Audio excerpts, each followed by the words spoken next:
waxaan u gudbayaa nisa maanta waxaa xukuma mahadsalaad waa maxay aragtida magacaabidiisa maxaad ka aaminsantahay magacaabistiisa maxaan ka aaminsanahay mise asaga maxaan ka aaminsanahay magacaabidiisa saad u aragtaa ani say kuma lihi qof Soomaaliya la magacaabay waaye madaxweyne Soomaaliyeed magacaabay madaxweyne Xasan Sheekh Maxamuudna mahadsalaad aqoon ma laha ma yaqaano haduu aqoon lahaana uu magacaabeen يعني نيدان وناجينيا ما فيلاyo inuu yaqaano haduu yaqaanana uu magacaabeen laakiin sidaado kale kama soo shaqeyn hay'ad amniga siyaasaddu ka soo shaqeeyay madaxweynaha ku kalsoon taas dib uma arko qaybtaas waa ku saxsan yahay hada qaybtii weydiinaysa tiimkiisu ahaa saaxiib ula ahaa siyaasaddu kala soo shaqeeyay 2 teeram 3 teeram buu xildhibaan noqday dhinacaas hadii laga eego uu noqon karaa taas dib uma arko madaxweynaha inuu saaxiib leeyahay waa positive wax wanaagsan waa waxa ula jeedaa madaxweyne Xasan Sheekh ma yaqaan mahadsalaad waxaan qiyaasayaa in madaxweynaha uu khalad weyn galay inuu mahadsalaad hay'adaas u dhiibay baaritaan fara badan inuu ku sameeyana ahayd hay'adaas kale qofka loo dhiibayna waa la baaraa backgroundkiisa la baaraa aqoontiisa la baaraa shakhsiyadiisa la baaraa xataa hadduu saaxiibka yahay dad kala duwanna waa kala tashtaa aniga markaan maqlay inuu madaxweynuhu ka fikirayo mahadsalaad fariin baan u faray warbixin baan u gudbiyay qof ay saaxiibayeen baan ugu faray warbixintana waa la gaarsiiyay laakiin waan ka naxay markii aan maqlay in ninkaas loo magacaabay aad baan uga naxay runtii maxay sabab mahadsalaad dadka Soomaaliyeed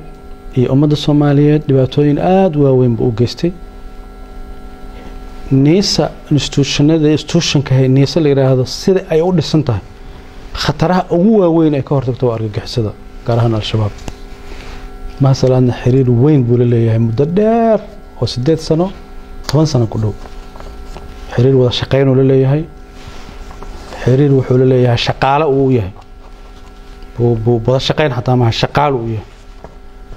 wuxuuna ka mid yahay dad aan xogtooda haynay oo mar kastana khatarahooda aan ka hortagi jirnay qaarna anagoo ka hortagayna ayna dhaafi jireen kareemiyo waaweyn dalkan uu ka sameeyay waxaan diyaar u ahay ummadda Soomaaliyeed meel kasta iyo goob kasta inaan u sheego waxaan rabaa inaan ku sheego sargaalka nabad sugidda Soomaaliya ka tirsan ee sir qaran la wadaaga taliyaha cusub ee la magacaabay waa qof sirtii qaranka u dhiibaya qofkii laga ilaalinayo Fahad Yaasiin eed weyn ayaa jeedinaysaa eedaas mar kamida mararka adaa lagu jeedin jiray maanta hay'adii banaanka ka joogta dawladda banaanka ka joogta isla eediyo kala jeedinaysaa raiiska dhicisooma farqi yar baa jira marka dadka aniga ii jeedin jiray sirdoonka may soo shaqeyn dad waxay ahayn siyaasiyiin banaanka iska taagan madaxweynayaal ku jiray taliyaal hore sirdoon ku jiray madaxweynayaal may oran magaceygana may sheegin laakiin dad sirdoon ka soo shaqeeyo madax ka soo noqday aniga ima eedeyn dad siyaasiyiin magaalada iska jooga eedeynay laakiin aniga faylal aan la dhaqmay oo aan la macaamalay oo gacanta ku hayay oo ka shaqeeyay oo resultigoodi aqaano way waxaan ku sheegaa hal yallow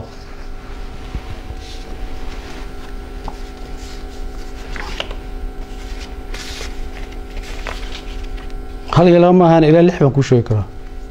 تفضل سودو إلى اللحم كوشة لكن عناوين أهم بنكوشة جاية صبتو هي أدي خصيصات فاسيش على السكرة هذه وريته أنت كخصيص بنكوشة كرا وذا الشقين مركز تراهي وذا الشقين ما شقاله وياه شقاله مركز تراهي وأذان عرس تلينا والسيود أو الشقين كوحر جيسو وحسهلا ما وهم حكوا الشقين هذه وحنرب أنا باك جراوند كوسيو الشباب dad fara badan oo Soomaaliya bay qaar cabsiin ku shaqaalaysiistaan qaarna dhaqaale ku shaqaalaysiistaan baabuurta qaraxyada magaalada la soo galiyo dad baa soo galiyo shabaab ma aha nin indhala oo iska socda ma dadkaas indhala oo iska socda oo meel isaga dhufanaya ma dad baa caawiyo facilitationka u sameeyo dadkaas caawiyo u shaqeeyo inuu kamid yahay waxyaabo waaweyn dalkan uu ka geystay waxa saanadu ku gabanayay qaarkoodna anaga waa ka hortageynay qaarkoodna waxaan la suganaynay waqti lagu la xisaabtami karo waqtiga lagu la xisaabtami karo maanta jooga oo san xildhibaan ahayn waxa ii sheegtaa waxa waaweyn iyo wada shaqeynta heerka gaartay shaqaalanimada heerka gaarsan aad ku eedeynaysid anaga ma hayno sarunteeda iyo xaqiiqadeeda adiga ma hayn kartid adiga ii sheegay waa maxay kiisaskaas dadka Soomaaliyeed la wadaag waa badan yihiin laakiin waxaan kuu sheegayaa mid qof ka mid ah hadda uu nool yahay uu joogo caafimaad qabo ra-iisul wasaareyaashii dalka soo maray mid ka mid ah inuu dilo isku dayay iyadoo al-shabaab ay isticmaalayaan waxaan aniga xogta markaan helay ra-iisul wasaarahaasaan wacay maha salaad iyo qof la socda ma kugu imaanayaan ha qaabili baan ku yidhi farqiga u dhexeeya 25 daqiiqo ahayd 25 daqiiqo oo aniga aan soo dhexgalay baan ku noolaaday waa kee ra-iisul wasaarahaas mar raba magaciisa inaan sheego hadda laakiin madaxda qaranku ka mid noqday hay-adaad joogta xilligaad xogtan ogaatay hay-adan joogay mar waxaa jirtay labada aqal ee baarlamaanka iskool bolisiya shir loogu qabanayay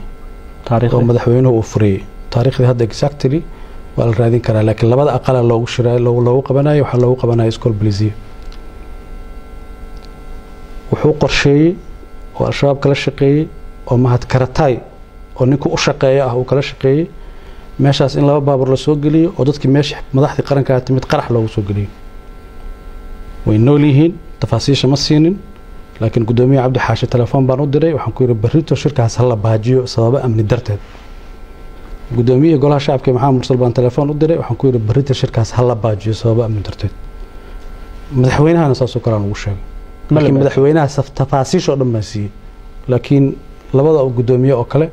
waxaan u sheegay sababo amni darro oo argagixisadu maleegayso inay qayb ka tahay mala joojiyay shirkiisa lagu baajiyay goobtiisii la bedelay markii dambana wuu baaqday iyo in la qabtay hadda ma xusuusto laakiin goobtii iskool bolisiyo lagu qaban lahaa waa la kansalay wixii aniga ii muhiimsanaana goobta in la kansalay ahayd isagaana abaabuliyey taliyihii niisa nin la yidhaahdo qoojayare oo dhusmareeb banaankeeda lagu dilay mahad salaada qorsheeyey isagaana dilay niisa taliyihii niisa ee joogay meesha la yidhaahdo dhusmareeb qoojayara la yidhaahdaa nin dhalinyaro ah oo caqli badan oo degan oo qiimo lu ahaa gaalkacyo qarax baa ka dhacay isagaa fuliyey oo ka shaqeeyey oo taliyihii ciidanka militariga qaybtaas madaxda ka ahaa isna qoojaa la oran jiray iyo laba sargaal oo sarsaro oo ciidamada militariga Soomaaliya ka tirsanaa waxaan loogu talagalay xafladda markii la baxo wax allaali wixii ku jiro dhan inay dhintaan oo meesha ku qarxaan qarax saxay ka dhacay gaalkacyo ka dhacay taliye qooja ku dhintaan ku dhahay taliye ciidanka militariga haystay laba taliye oo sarana waa ku dhinteen oo taliye danab waxa uu la jeedaa qaraxii ra'iisul wasaaraha markuu gaalkacyo booqanayay ee dhacay galab meel barxada soo dadka kula hadli rabo waxaan loogu talagalay shirkaas oo dhan in lagu carqaladeeyo dad Soomaaliyeed oo fara badanna meesha ku dhintaan asaga abaabulay asagana ka dambeeyay waana xaqiiqo marqaati iyo cadeyn iyo cid la ogeyd iyo cid kasto kamid ah tafaasiishadan aan sheegi karno magaalada muqdisho hoobiyaal fara badan lagu soo ridi jiray hoobiyaasha asaga gadi jiray asaga isku dubar ridi jiray beesha laga soo ridaana asaga soo ridi jiray waxa intaas ka yaab badan baan ku sheegayaa wuu ogaa inaan anaga ognahay laakiin wuxuu ku gaban jiray xasaanadu haysto xildhibaanimada ahayd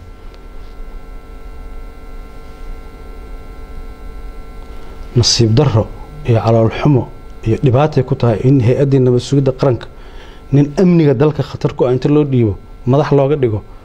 waxaan u maleynayaa in lagu sifeyn karo fadeexadii qarniga ka dhacdaynta ma dhamaysatay kiisaskii intaan hadda ugu muhiimsanaa waa kuu sheegay waxaan ku weydiinaa fahad waxaan markay dhacayeen ama xogtan aad helaysa niisaa joogtay qaybo ka mid ah sabab qaarna ma joogin madaxweyne xasan sheekh xilligiisii hore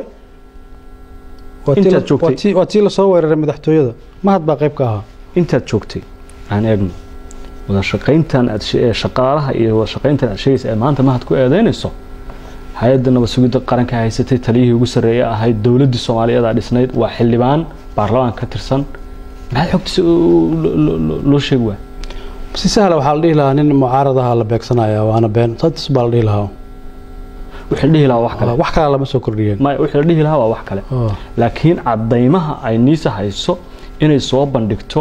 mahad oo aan maanta taliye nabad sugid ahayn oo xildhibaan baarlamaan ku jira oo mucaarada maxaa loo sheego hadda xildhibaan lama maxkamadeyn karo maxkamadeyn kama xogta in la sheego hadda xogta cidii khusaysaa loo sheegaa cid kasta looma sheego cidii khusaysaa loo sheegaya ra'iisul wasaare aan ku sheegay wuu ogyahay wax ka yaab badan baan ku sheegayaa ra'iisul wasaare maxamed xuseen Rooble markii la magacaabay xafiiska koowaad oo booqday waxay ahayd niisa ونو يمد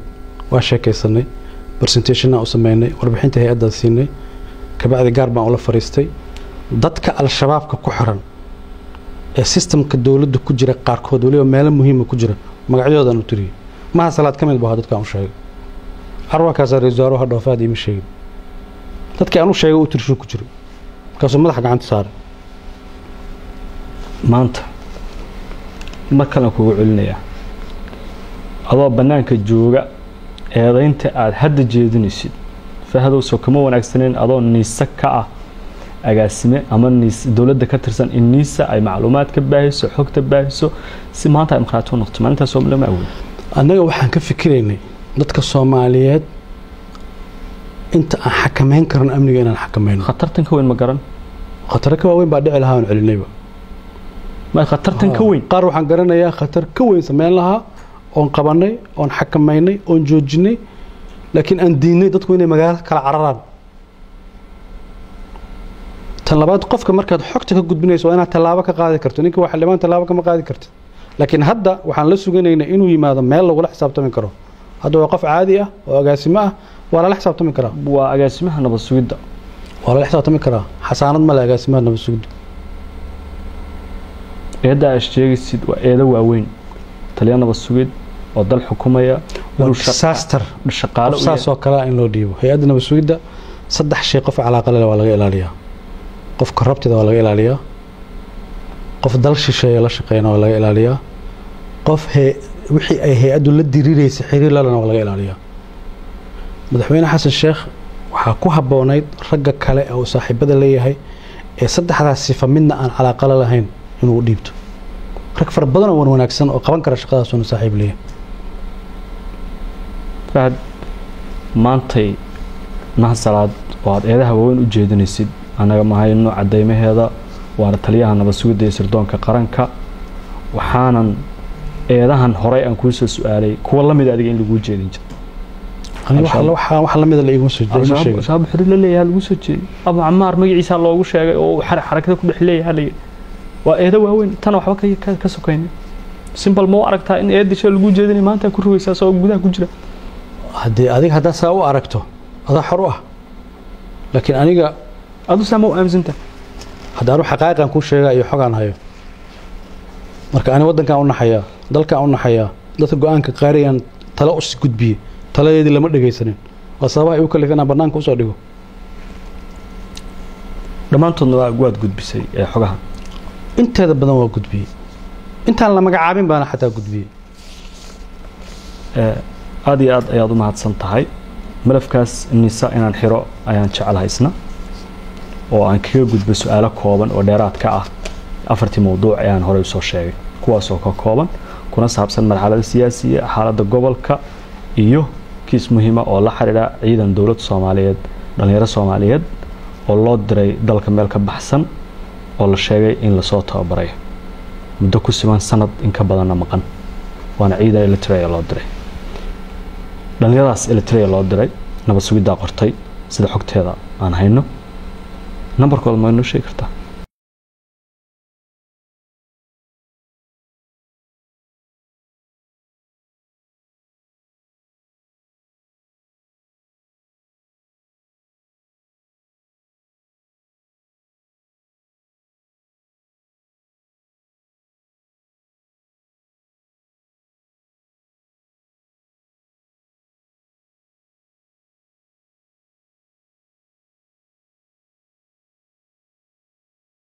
bishaaro waxaan kuugu bishaaraynayaa application-ka Baysi waxa uu ka caawinayaa inaad ehelkaaga lacag u dirto adigoo jooga gurigaaga iyo goobtaada shaqada loo diraha lacagtu waxay ugu dhacaysaa telefoonkiisa gacanta Baysi waxaad ka heli kartaa App Store-ka iyo Play Store-ka